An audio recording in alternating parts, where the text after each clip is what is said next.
Big boss के घर में कैसा रहा राहुल वैद्य का सफर। टॉवेल डांस, नेपोटिज्म, एविक्शन से लेकर टॉप 2 बनने तक की राहुल की जर्नी पर एक नजर। TV reality show big boss के घर में शो की शुरुआत में जब राहुल वैद्य ने प्रवेश किया था, तब ऐसा बिल्कुल प्रतीत नहीं हो रहा था कि राहुल वैद्य इतनी लंबी जर्नी तय करेंगे।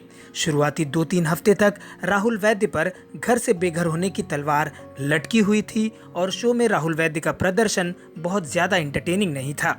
लेकिन एक टास्क के दरमियान जब राहुल वैद्य ने गौहर के सामने टॉवेल डांस किया था, तो वो पहला मौका था जब राहुल वैद्य सुर्खियों में आए थे। और दूसरी बार राहुल वैद्य ने सुर्खियां तब बटोरी जब उन्होंने जान पर नेपोटिज्म वाला हमला किया था। हालांकि इस पर राहुल की आलोचना ही हुई थी और जैस्मीन राहुल के बीच एक टास्क के दरमियान जबरदस्त खींचतान हुई थी और इसके बाद जैस्मीन ने राहुल पर पानी फेंका था। ये तीसरी बार था जब राहुल सुर्खियों में आए थे, जिसके बाद शो के होस्ट सलमान खान ने जैस्मीन को फटकार लगाई थी और राहुल को सही बताया था। एक बार फिर टास्क के दौरान निकी तंबोली ने ऑक्सीजन मास्क अपनी पैंट में डाल लिया था और ये चौथी बार था जब राहुल एक बार फिर सुर्खियों में आए थे। इस दौरान राहुल ने जो बर्ताव निकी के साथ किया, उसकी दर्शकों ने जमकर तारीफ की और शो के होस्ट सलमान खान ने भी निकी को उनके रवैये के लिए जमकर फटकार लगाई और राहुल की तारीफ की थी। जिसके बाद अली की घर में एंट्री हुई। अली के आते ही राहुल और अली दोस्त बन गए। जिसके बाद नेशनल टेलीविजन पर राहुल ने अपनी गर्लफ्रेंड दिशा परमार को प्रपोज किया और तब एक बार ये लगने लगा कि राहुल वैद्य बिग बॉस के घर में अब लंबा सफर तय करेंगे। अली की एंट्री के बाद कैप्टनसी टास्क के दौरान राहुल ने अली के लिए अपना समर्थन दिखाया और अली को घर का अगला कैप्टन बनाया। इस दरमियान राहुल और रुबीना की फाइट भी बिग बॉस के इस सीजन में चर्चा का विषय बन चुकी थी। राजा रानी वाले टास्क में राहुल और रुबीना दोनों ही जुबानी जंग में अपनी अपनी हदें पार करते नजर आए थे। कुछ दिनों बाद घर में मिड फिनाले वीक का आयोजन किया गया और इससे पहले हुए टास्क में अली घर से बेघर हो चुके थे और घर में बचे बाकी सदस्य राहुल से अलग दिखाई दे रहे थे। इसी दरमियान बोट वाले टास्क में राहुल वैद्य टास्क से दूर भागते हुए दिखाई दिए और वीकेंड का वार पर सलमान खान से राहुल वैद्य ने घर जाने की इच्छा जताई।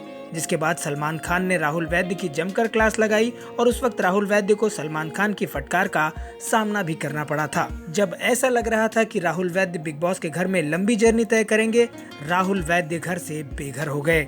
राहुल वैद्य के घर से जाने के बाद उनके समर्थकों ने राहुल वैद्य को शो में वापस लाने की मांग की और जनता के डिमांड पर मेकर्स ने राहुल वैद्य की शो में वापसी करवाई। राहुल वैद्य के आने से पहले ही अली और निकी की भी शो में वापसी हो चुकी थी। राहुल वैद्य के वापस आने के बाद राहुल के गेम में ड्रेस्टिक चेंज दिखाई दिया। वो रुबीना और अभिनव के साथ इज्जत से पेश आने लगे। हालांकि आगे चलकर रुबीना और अभिनव के साथ राहुल की बड़ी फाइट भी हुई, जिसमें रुबीना ने राहुल को अनइंटेंशनली ही सही लेकिन धक्का जरूर दिया था। वक्त वक्त पर राहुल की फाइट एजाज खान से भी होती रही। वापसी के बाद राहुल फाइट तो करते थे, लेकिन पहले की तरह नहीं। इस बार उनका घर के सभी सदस्यों से एक अच्छा रिलेशन दिखाई दे रहा था। वापसी के बाद राहुल ने अली और जैस्मीन के लिए एक गीत बनाया और जिसे राहुल ने घर के सभी लोगों के सामने गुनगुना कर भी सुनाया। वहीं जब मीडिया बिग बॉस के घर में आई तो राहुल से कई तीखे सवाल पूछे गए, जैसे आप अली की वजह से गेम में हैं और आप रुबीना की फ्लाइट में सवार हैं। इन सभी सवालों का राहुल ने बखूबी जवाब दिया।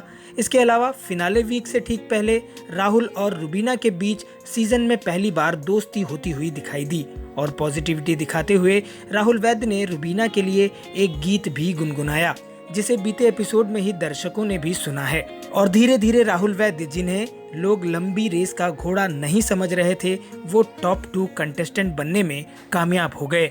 राहुल वैद्य की इस जर्नी में अली और राहुल की दोस्ती बिग बॉस के इतिहास में हमेशा याद की जाएगी। अगर हम ये कहें तो ये कहना गलत नहीं होगा। बिग बॉस से जुड़ी इसी तरह की खबरें लगातार पाने के लिए आप जुड़े रहिए हमारे चैनल से। और आपको राहुल वैद्य की जर्नी की ये स्पेशल रिपोर्ट कैसी लगी, कमेंट के जरिए हमें जरूर बताएं।